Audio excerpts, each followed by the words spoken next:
요즘 인기 있는 드라마 법전 다들 보시나요? 법전의 주인공 은용은 사모펀드인 체인지의 실질적인 오너이자 투자 총괄 책임자로 등장하는데요. 잘 나가는 사모펀드 운영자답게 개인 전용기를 타고 다닐 정도로 엄청난 재산을 보유한 것으로 보이죠. 자, 그러면 이런 질문이 드는 거예요. 사실 뉴스를 조금만 보더라도 경제에 아주 작은 관심만 있더라도 이 사모펀드가 엄청 많은 것은 다들 알잖아요. 아니, 사모펀드 대표면 은용처럼 이렇게 돈을 많이 벌 수 있을까? 어떻게 생각하세요? 개인 전용기를 타고 다닐 정도면 나도 당장 다 때려치고 사모펀드 차리고 대표하면 되겠네. 다들 이렇게 생각할 수도 있잖아요. 자, 그럼 먼저 사모펀드가 뭔지에 대해서 살펴봅시다.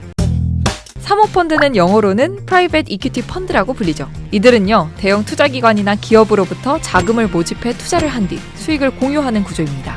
여기서 대형 투자기관이라고 불리는 곳은 엄청난 곳들인데요. 연기금이나 국부펀드와 같은 곳들이 바로 이 사모펀드에 투자합니다.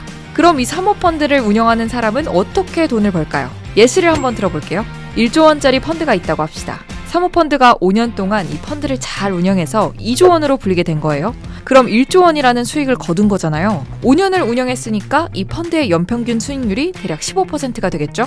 그런데 여기서 허들레이트라는 개념이 등장합니다.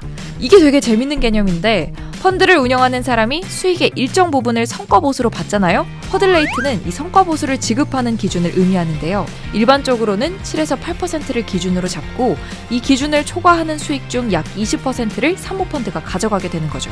그러니까 위와 같은 사례를 기준으로 보면 연평균 대략 15%의 수익을 낸 투자에서 사모펀드는 약 1,000억 원이 넘는 돈을 가져가게 되는 거죠. 한마디로 엄청난 돈을 벌게 되는 겁니다. 드라마 얘기만은 아니고 현실에서도 웬만한 유명인들조차도 벌 수 없는 엄청난 돈을 버는 사모펀드 매니저들이 적지 않아요. 우리나라에는 조 단위 사모펀드가 드물지만 글로벌급으로 보면 수백 개가 넘는 것으로 알려져 있죠. 어떻게 지금이라도 이 사모펀드 매니저로 이직하실 생각이 드시나요?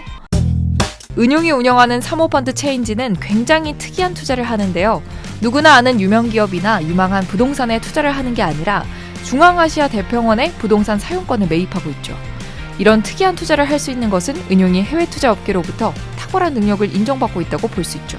투자하는 국가는 정확히 나오지 않지만 중앙아시아는 크롬, 망간, 우라늄, 금, 은, 구리 등등 다양한 광물 자원을 보유하고 있는 것으로 알려져 있죠. 때문에 중앙아시아 국가들은 천연자원에 대한 재산권을 국가에 귀속하고 있습니다. 중앙아시아의 한 국가인 타지키스탄은 헌법에 토지, 하층토, 물, 동식물, 천연자원 등이 국가의 재산이라고 명시해뒀습니다. 타지키스탄 내에서 토지는 국가의 배타적 재산으로 국민과 외국인 모두 토지를 소유할 수 없죠. 대신 토지 사용권 제도가 있습니다. 토지의 제한된 사용을 위해 구획된 토지를 받을 수 있고 그 사용 기간은 50년으로 돼 있습니다. 이런 배경 때문에 은용은 중앙아시아의 토지를 매입하는 것이 아닌 사용권을 매입하는 것으로 나타나죠. 현실과 연결해서 추측해보면 이 중앙아시아의 자산은 어떤 식으로든 하나의 포인트가 될 것으로 보입니다. 실제로 광물 채굴권이나 해외 토지 등은 금융사기의 주된 테마고 중앙아시아 토지 사용권 등은 사모펀드가 흔히 투자하는 타깃이 아니기 때문이죠. 아마도 은용과 대척점에 있는 사채형 명인주에게 결정적인 한 방을 날리는 과정에서 바로 이 투자 자산이 활용되지 않을까 싶네요. 사모펀드. 사실 우리 같은 개인 투자자들은 접하기 쉽지 않은 뭔가 비밀스러운 느낌이 있는데요. 현실에서도 드라마와 같은 일들을 지금도 벌이고 있는 사모펀드의 세계. 드라마 법전을 통해서 슬쩍 보셔도 재밌을 것 같네요.